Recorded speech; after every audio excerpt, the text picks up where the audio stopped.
जय हिंद स्टूडेंट्स। आज नया टॉपिक है इंग्लिश ग्रामर और आज एकदम बेसिक से शुरुआत है। जिसको कुछ भी नहीं आता है, कहाँ से कैसे स्टार्ट हुआ इंग्लिश और कैसे हम पढ़ते हैं, वो सारा चीज़ आज हम देखेंगे। तो इंग्लिश ग्रामर में शुरुआत कहाँ से होती है भाई? ग्रामर हमको पढ़ना है तो क्या बेसिक चीज़ होती है कि कहाँ से हमको सीखना होता है जिससे कि हम आगे लेवल पर बढ़ते हैं। तो देखते हैं, ये इंग्लिश ग्रामर है। तो ग्रामर में सबसे पहले हम पढ़ते हैं जो कक्षा 1-2 में या प्री नर्सरी में ही पढ़ाया जाता है। पहले क्या होता है? लेटर। क्या होता है? लेटर। लेटर का मतलब होता है अक्षर। अब लेटर कई तरह के होते हैं। एक अक्षर होता है, एक होता है आपका पत्र होता है, एक लेटर बाद में होता है, तो सबका अलग अलग है। यहाँ पे लेटर का मतलब है अक्षर। ठीक है, तो अक्षर क्या होता है? क्योंकि अक्षर से ही हमारा जो है कि शुरुआत होती है। अक्षर क्या होता है देखते हैं। तो इसकी डिफिनेशन होती है स्मॉलेस्ट यूनिट ऑफ वर्ड। ठीक है, स्मॉलेस्ट यूनिट ऑफ वर्ड। ठीक, यानी कि सबसे छोटी इकाई, यानी शब्द की सबसे छोटी इकाई को हम क्या कहते हैं? अक्षर कहते हैं। शब्द की सबसे छोटी इकाई को अक्षर कहते हैं। अक्षर कहते हैं। ठीक है, तो हमको पता चला कि लेटर क्या होता है। लेटर का मतलब होता है अक्षर। और जब भी हम ग्रामर पढ़ते हैं तो भाषा होती है, तो भाषा को हम कैसे? सबसे पहले उसकी छोटी यूनिट को पढ़ेंगे, फिर उससे बड़ी, फिर उससे बड़ी। तो सबसे छोटी यूनिट जो होती है वो लेटर की होती है। तो लेटर हम देख रहे हैं कि स्मॉलेस्ट यूनिट ऑफ वर्ड, यानी शब्द की सबसे छोटी इकाई जिसके टुकड़े नहीं किए जा सकते, वही आपका अक्षर है, लेटर है। जैसे मान लो B, C, F, I, these are letters. Okay, तो लेटर की हम टुकड़े, अगर बी को हम अलग अलग करें तो अलग अलग नहीं कर सकते हैं। सी को करते हैं तो अलग अलग नहीं कर सकते हैं। एफ को अलग अलग नहीं कर सकते हैं। ठीक है, तो ये आपका क्या हो गया? अक्षर हो गया। अब अक्षर हमने जान लिया कि अक्षर इसको बोलते हैं, और अक्षर के बाद क्या बनता है? आपका वर्ड बनता है। क्या बनता है? वर्ड। वर्ड का मतलब होता है शब्द। शब्द। ठीक है, अब लेटर हम जान गए कि लेटर सबसे वर्ड की सबसे छोटी इकाई होती है। अब लेटर से मिलकर हमारा क्या बनता है? वर्ड, शब्द बनता है। कैसे? लेटर्स क्या हो जाएगा? Group of letters which give some meaning. ठीक है, तो वर्ड का मतलब शब्द है। Group of letters which give some meaning is called word.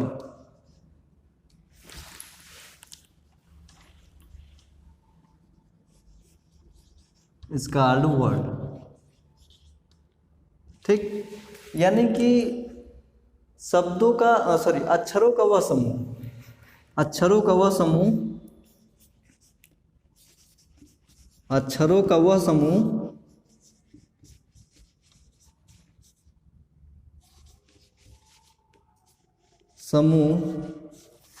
जो कुछ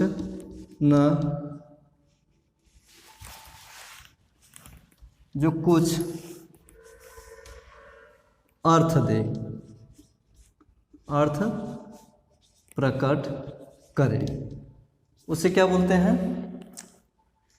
शब्द बोलते हैं। क्या बोलते हैं? अक्षरों का वह समूह जो कुछ अर्थ प्रकट करे शब्द कहलाता है, शब्द कहलाता है। ठीक है, जैसे एग्जाम्पल में हम देख लेते हैं। एग्जाम्पल में आपका जैसे हो गया मैन। मैन मतलब क्या होता है? आदमी। बॉय, बॉय मीन्स होता है लड़का, लड़का। तो ये इसका मीनिंग है। अगर हम कहें इसके अपोजिट COW, काउ मीन्स क्या होता है? गाय होता है, गाय हो गया। तो इसका कुछ ना कुछ सभी का अर्थ निकल रहा है कि मैन का मतलब आदमी हो गया, बॉय का मतलब लड़का हो गया, और काउ का मतलब गाय हो गया। अगर हम कहें WOC का आई थिंक कोई मतलब नहीं होता है। ठीक है, WOC का कोई भी मतलब नहीं होता है, इसलिए ये शब्द नहीं कहा जाएगा, यानी ये शब्द नहीं है। बाकी ये आपका शब्द है, ये आपका शब्द है, और ये शब्द है। क्यों? क्योंकि ग्रुप ऑफ लेटर्स, देखो MAN, यानी 3 लेटर्स मिलकर के क्या बना है? मैन। और जिसका कुछ अर्थ प्रकट करे, यानी मैन का मतलब क्या होता है? आदमी। तो आदमी होता है, इसलिए ये क्या है? सही है, मतलब ये क्या है? आपका शब्द है। अगर हम कहें WOC तो इसका कोई मतलब नहीं होता है। तो ऐसे शब्द का जिसका कोई मतलब नहीं होता है वो शब्द नहीं कहा जाएगा। तो लेटर से बना वर्ड। ठीक है, अब वर्ड से आपका बनता है क्या? सेंटेंस। क्या बनता है? सेंटेंस। सेंटेंस, सेंटेंस का मतलब होता है वाक्य। आप लोग जानते होंगे वाक्य। वाक्य क्या होता है? वाक्य क्या होता है? तो इसको 2 तरह से कह सकते हैं। पहला, सब्जेक्ट प्लस प्रेडिकेट। तो ये शॉर्टकट तरीका है कि sentence equal to subject plus predicate, यानी कि सेंटेंस तभी होगा जब उसमें एक कम से कम एक सब्जेक्ट और एक प्रेडिकेट होगा। ठीक है, तो वो होता है सेंटेंस। बाकी हम लोग पढ़ते हैं, जो ऊपर देख लेते हैं।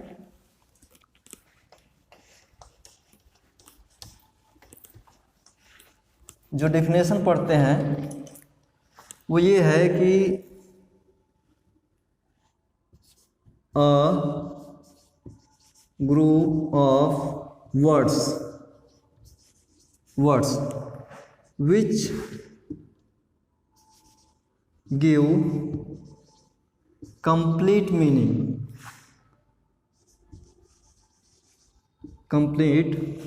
a group of words which give complete meaning is called sentence। ठीक है, a group of words which give complete meaning is called sentence, यानी कि शब्दों का वह समूह। क्या होता है? शब्दों का वह समूह, शब्दों का वह समूह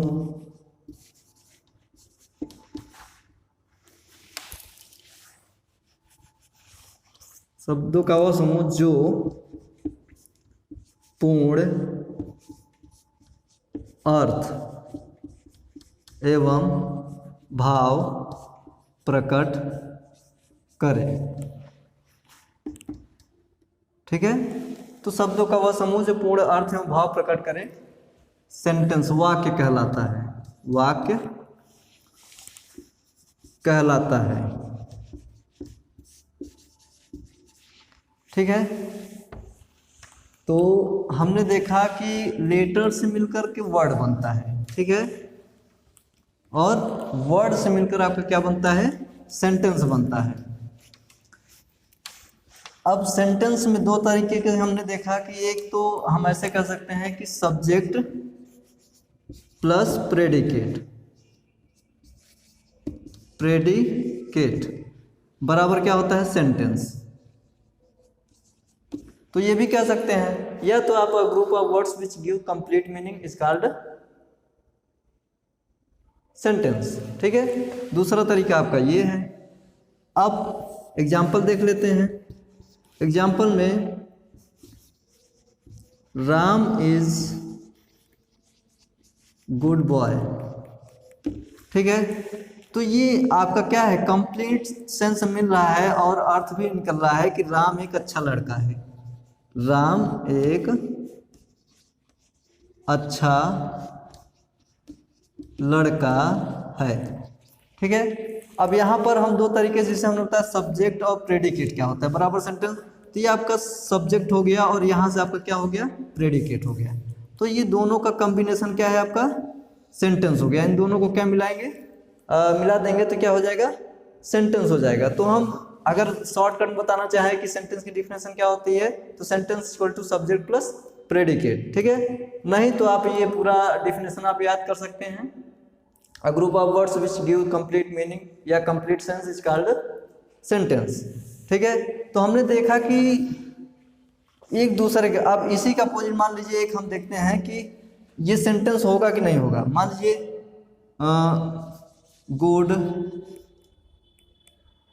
गुड बॉय इज राम, क्या ये सेंटेंस है, नहीं। क्यों, क्योंकि इसका एक अर्थ सही नहीं निकल पा रहा है, ठीक है ना। गुड बॉय इज राम नहीं ठीक है, क्योंकि जो सीक्वेंस होता है वो सब्जेक्ट प्लस प्रेडिकेट इस टाइप में होता है, और जो सेंटेंस का टाइप है उससे एक कंप्लीट अर्थ निकलना चाहिए, ठीक है ना। तो इसलिए ये आपका सेंटेंस नहीं है और ये आपका सेंटेंस है, क्योंकि इसका एक कंप्लीट सेंस निकल रहा है कि राम एक अच्छा लड़का है, जबकि इसका नहीं निकलेगा, ठीक है ना। निकालते हैं तो गुड बॉय अच्छा लड़का राम है, ठीक है ना। तो अच्छा लड़का राम है, तो थोड़ा सा सेंटेंस जो है कि सही नहीं है, तो ये आपका सेंटेंस नहीं होगा। तो इंग्लिश ग्रामर जब भी हम पढ़ते हैं व्याकरण, तो उसमें भाषा के जो प्रकार होते हैं कि हम किस तरह से हम उसको कन्वर्ट करके सीख सकते हैं और कैसे हम उसको लिख सकते हैं सही रूप में, वही होता है ग्रामर, ठीक है ना, एक्यूरेट चीज में। तो आज हमने देखा कि लेटर क्या होता है, वर्ड क्या होता है, सेंटेंस क्या होता है, ठीक है। अब सेंटेंस से मिलकर आपका पैसेज बनता है। पैसेज आप लोग गद्यांश जान रहे होंगे, पैसेज, पैसेज का मतलब होता है गद्यांश, गद्यांश। तो इसमें क्या होता है, कलेक्शन ऑफ आप मेनी सेंटेंसेज,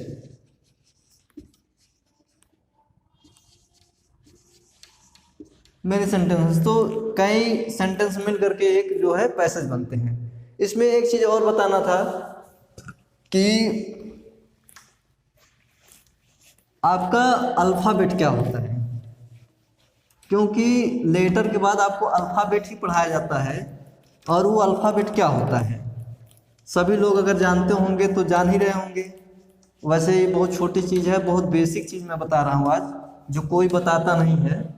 और कहीं न कहीं जब भी हम नेक्स्ट लेवल पे जाना चाहते हैं तो हमको पहली सीढ़ी जरूर देखना होता है उसमें होता क्या था, क्योंकि जब बेसिक चीज़ हमको नहीं पता रहेगी तो जाहिर सी बात है हम आगे की चीज़ नहीं पकड़ पाएंगे, ठीक है। तो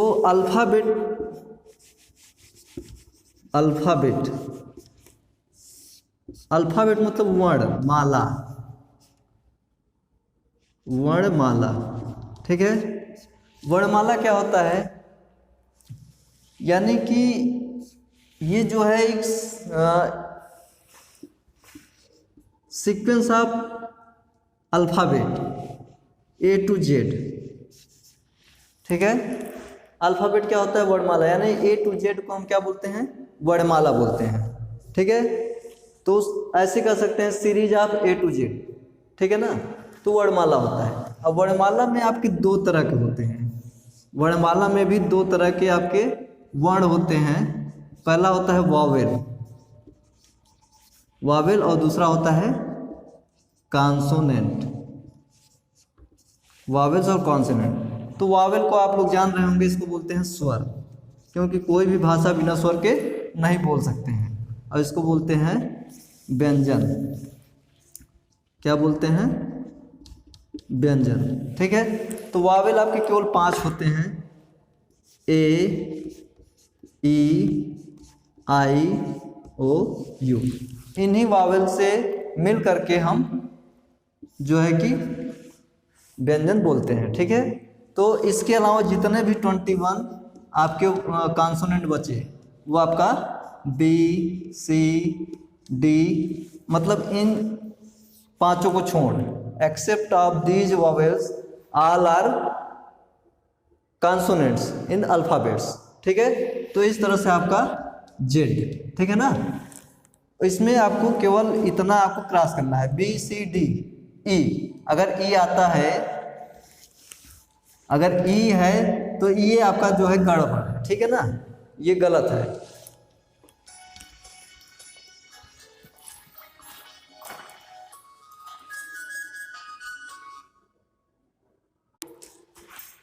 Dear students, today we talked about English grammar, which is basic. Suppose example, letter, word, alphabet and sentence. So these are basic, and I told you something about deeply in alphabets, vowel and consonant. These are very normal things and normal alphabets we read always when we read any passage or any sentence. So आज हमने इतना देखा, और अगर आपको अच्छा लगा तो बहुत अच्छी बात है, नहीं अच्छा लगा तो और अच्छी बात है, ठीक है। तो अगर वीडियो अच्छा लगा तो कमेंट कर सकते हैं कि हाँ इसके आगे और भी बनाना चाहिए, otherwise there is no need, but this is free, not any cost. धन्यवाद, जय हिंद।